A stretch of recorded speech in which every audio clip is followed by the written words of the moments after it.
अब हम बात करेंगे कि स्वचालन और कैड कैम में क्या डिफरेंस है। क्या हम किस तरीके से हम स्वचालन को और कैड कैम को कोरिलेट कर सकते हैं। तो ऑटोमेशन जो स्वचालन की अगर हम बात करें तो स्वचालन जो है वो उससे यह अभिप्राय है या उस तकनीक से यह अभिप्राय है कि जिसकी सहायता से कोई प्रक्रम मानव के बिना या कम से कम मानव सहायता से कार्य कर सके।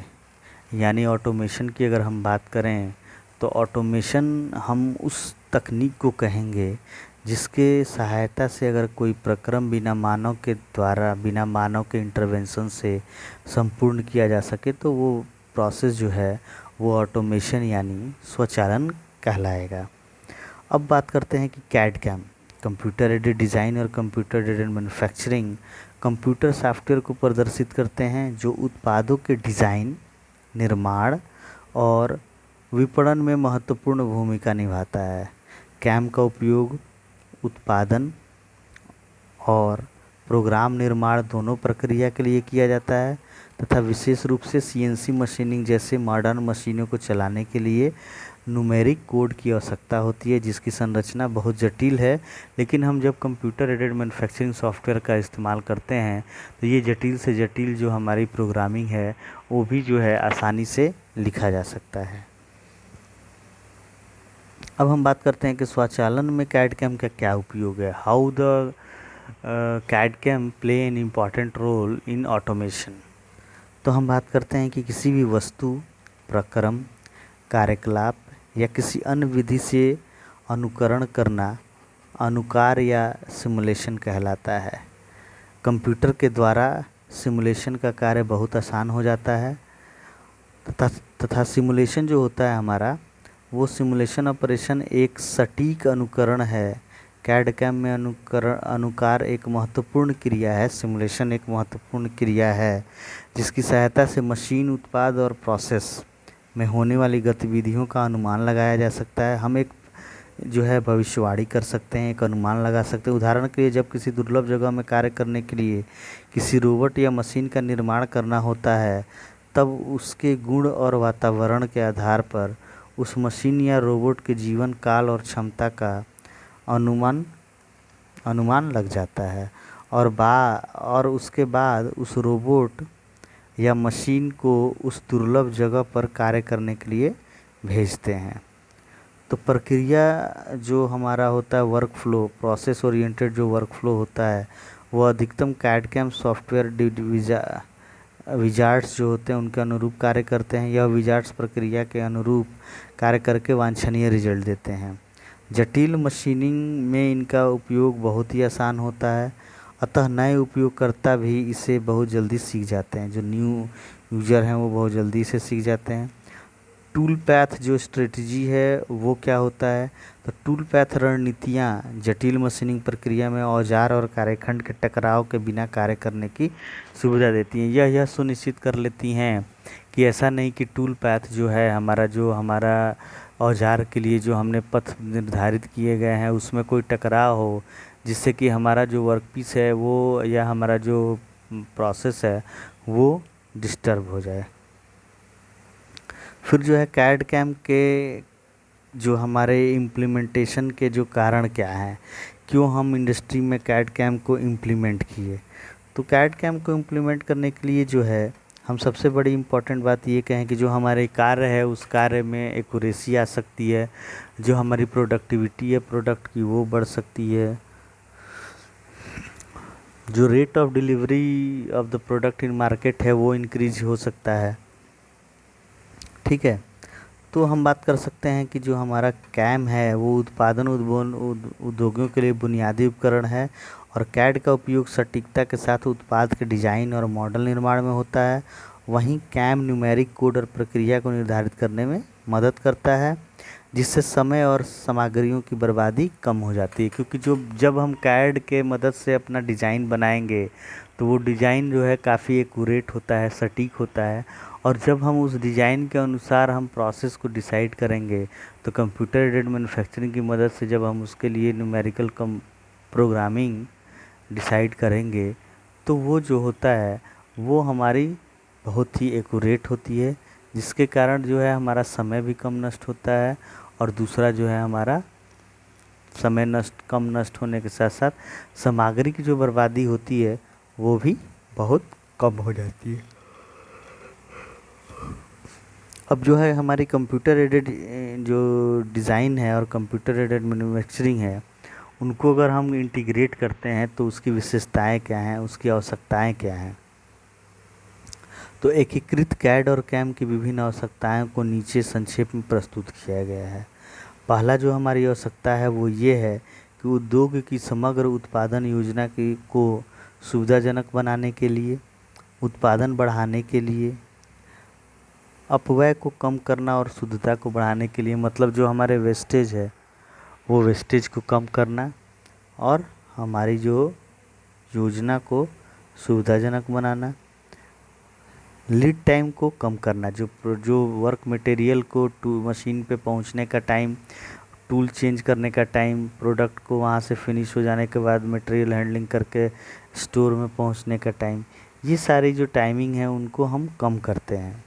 अब नेक्स्ट है जो कि हमारा श्रम शक्ति को कम करना, क्योंकि जब हम ऑटोमेशन और कैड कैम की बात करेंगे तो वहाँ मशीन्स का ऑटोमेशन ज़्यादा होगा और ह्यूमन शक्ति की रिक्वायरमेंट जो होगी वो कम होगी। तो कैड और कैम सॉफ्टवेयर के एकीकरण के क्या लाभ हैं? अगर हम कैड कैम सॉफ्टवेयर को इंटीग्रेट करके अगर हम देखें तो क्या लाभ होंगे, ये हमारी अगले टॉपिक का एक्सप्लेनेशन है। तो कैड कैम में क्या होता है कि उसको अगर हम एकीकरण करेंगे तो समय की बचत होती है, there is the time saving, लागत की कमी होती है, जो हमारी इसमें इन्वेस्टमेंट है वो कम हो जाती है, जनशक्ति में कमी हो जाती है, डिज़ाइन और कोडिंग के लिए सिंगल ऑपरेटर की आवश्यकता होती है, दक्षता में वृद्धि होती है, डिज़ाइन में जो है उसमें संगति होती है, तेज़ी से नए उत्पाद विकास हम कर सकते हैं, फास्ट सप्लायर डिलीवरी हो सकती है, अत्याधुनिक जो है लचीला और उत्तरदायी, लघु गाइड समय और लघु समय चक्र, ठोस मॉडल का हम उपयोग कर सकते हैं। तो कैम प्रक्रिया में सम्मिलित पद जो होते हैं, क्या क्या हमारे जो स्टेप्स इन्वॉल्व होते हैं अगर हम कैम ऑपरेशन करते हैं, तो वो हमें अब देखना है नेक्स्ट टॉपिक में। तो सबसे पहला चरण है कि सभी कार्य स्वचालित उत्पादन उद्योगों में कंप्यूटर नियंत्रण के अधीन है तथा कंप्यूटर एडेड डिज़ाइन के साथ शुरू होता है। इसके बाद कंप्यूटर एडेड निर्माण, उसके बाद स्वचालित भंडारण और वितरण होता है। एक एकीकृत कंप्यूटर सिस्टम इन सभी उत्पादन प्रक्रियाओं को नियंत्रित करता है। उसमें सबसे पहला है चरण 1। स्टेप 1 जो होता है वो यह होता है कि उत्पाद पूरी तरह से कंप्यूटर पर डिज़ाइन किया जाता है। सबसे पहला जो स्टेप हमारा कैम ऑपरेशन में है वह यह है कि हम उत्पाद को कंप्यूटर पर डिज़ाइन करते हैं। प्रारूप को वास्तविक वातावरण में अनुकरण करा के परिणाम का परीक्षण किया जाता है। कैड सॉफ्टवेयर की मदद से आवश्यकता अनुसार डिज़ाइन परिवर्तनों में सुधार किया जाता है। जो हमारा दूसरा चरण है वो ये है कि 3D प्रिंटर और CNC जैसी मशीनों के द्वारा 3D प्रारूप निर्मित किया जा सकता है। यथावर्धी मॉडल का उत्पादन करने के लिए CNC राउटर और अन्य मशीन का भी उपयोग किया जा सकता है। कभी कभी काम करने वाले प्रारूप निर्मित किए जा सकते हैं। अब इस चरण में जो है उत्पादन के तरीकों का भंडारण, वितरण और लागत का प्रबंधन किया जाता है।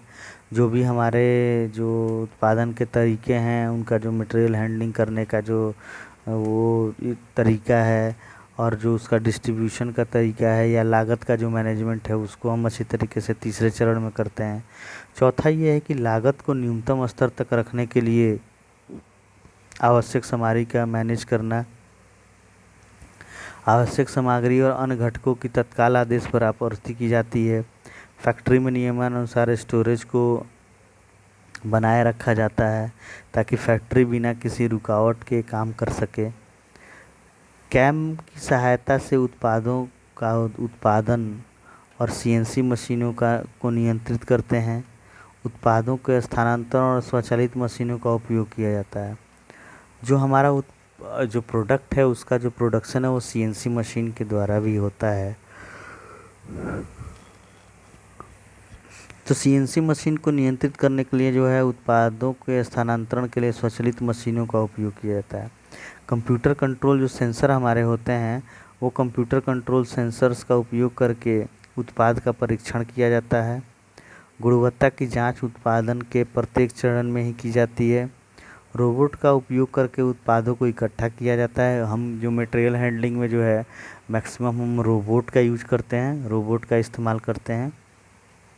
उसके बाद जो है रोबोट जो है कंप्यूटर की सहायता से असेंबली लाइन को नियंत्रित किया जाता है, क्योंकि कंप्यूटर एडेड मैन्युफैक्चरिंग को जब हम इम्प्लीमेंट करते हैं तो जो भी हमारा प्रोसेस है उसकी कंट्रोलिंग हम कंप्यूटर के द्वारा करते हैं।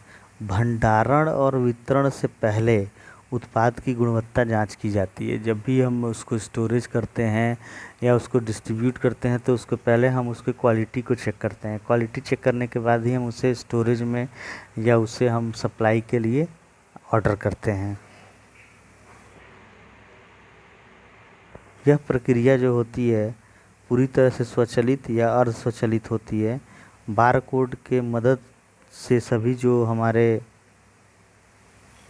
उत्पाद के रिकॉर्ड को संपादित किया जाता है। जितने बार कोड हम जनरेट करते हैं उस बार कोड जनरेट करने के माध्यम से हम टोटल नंबर ऑफ प्रोडक्ट्स की सुनिश्चितता कर सकते हैं। फिर जो है वितरण के लिए उत्पादों को स्वचालित स्टोर से प्रतीक्षा में लगे वाहनों ट्रकों में ले जाया जाता है। मतलब जो भी हमारे ट्रक्स होते हैं जो डिस्ट्रीब्यूशन के लिए इस्तेमाल किए जाने हैं, उन सारे ट्रक्स में जो सीक्वेंस में होती हैं, उन सीक्वेंस में ट्रक्स पे जो हमारे मटेरियल इस्तेमाल किए जाते हैं उनको ले जाया जाता है।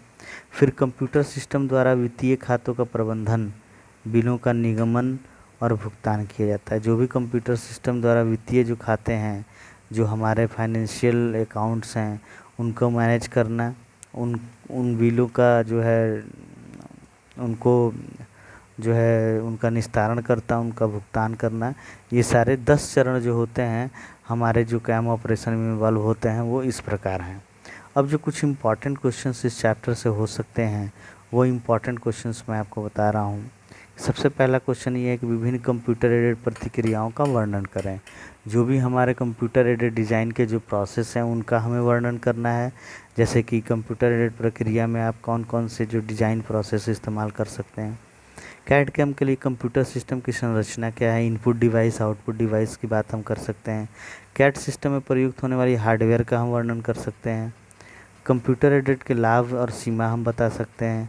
कंप्यूटर एडेड मैन्युफैक्चरिंग की व्याख्या कर सकते हैं।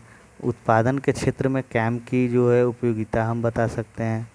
कंप्यूटर एडेड मैन्युफैक्चरिंग से हम क्या समझते हैं और इसके विनिर्माण इकाई में सिम के फ़ायदे क्या हैं, ये हम बता सकते हैं। फिर जो है हम CNC computer numerical control machine क्या है इसके बारे में बता सकते हैं।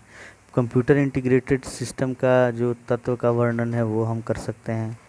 प्रोडक्ट लाइफ साइकिल से जो है क्या अभिप्राय है ये हम एक्सप्लेन कर सकते हैं। फिर पारंपरिक जो विनिर्माण वातावरण में उत्पाद चक्र की पारंपरिक जो है हमारी प्रक्रिया है उसको संक्षिप्त में हम व्याख्या कर सकते हैं। कैम प्रक्रिया में प्रयुक्त होने वाले जो हमारे चरण हैं उनको हम समझा सकते हैं। तो ये सारे इम्पॉर्टेंट क्वेश्चंस जो हैं वो इस फर्स्ट चैप्टर जो हमारा introduction to CAD CAM and CIM है उसमें ये सारे इम्पॉर्टेंट क्वेश्चंस हमें अपने नोट्स से ही तैयार करने हैं। जो भी एक्सप्लेनेशन हमने दिए उस एक्सप्लेनेशन से ही तैयार करने हैं, क्योंकि इस क्वेश्चंस को तैयार कर लेने से जो बोर्ड की एग्ज़ाम्स हैं उसमें इम्पॉर्टेंट क्वेश्चंस के तौर पे ये सारे क्वेश्चंस आपको मिल सकते हैं। तो computer aided design, computer aided manufacturing और कंप्यूटर इंटीग्रेटेड मैन्युफैक्चरिंग, ये तीनों का जो ब्रॉड रोल है वो रोल आपने समझा, वो रोल आपने देखा कि यह कैसे हमारे किसी भी उत्पाद की प्रोडक्टिविटी, एक्यूरेसी, प्रोडक्ट को मार्केट में डिलीवर करना, ये सारे प्रोसेस को कैसे सुगमता से करता है, कैसे हमारे वेस्टेज को कम कर देता है, कैसे हमारे प्रोसेस को रैपिड कर देता है। ये सारी विशेषताएं हमारे कैड कैम के इम्प्लीमेंटेशन के लिए आती हैं। अतः आप जो है इस कैड कैम और सिम की जो इम्पोर्टेंट क्वेश्चंस है उसे ज़रूर सॉल्व करें, उसे ज़रूर आप एक बार दोहराएं। फिर आप ऑटोमेशन की हम बात करेंगे। ऑटोमेशन की भी इम्प्लीमेंटेशन से जो हमारे मैन्युफैक्चरिंग प्रोसेस है उसमें तीव्रता होती है, जो हमारा प्रोडक्ट डिलीवरी मार्केट में होता है, वो प्रोडक्ट डिलीवरी का जो टाइम है वो आसानी से कम किया जा सकता है। जो लीड टाइम है उसे हम आसानी से कम कर सकते हैं। और जो हमारे इम्पॉर्टेंट जो प्रोसेस हैं, जो एडिटिंग प्रोसेस हैं, उसे भी हम कंप्लीट कर सकते हैं।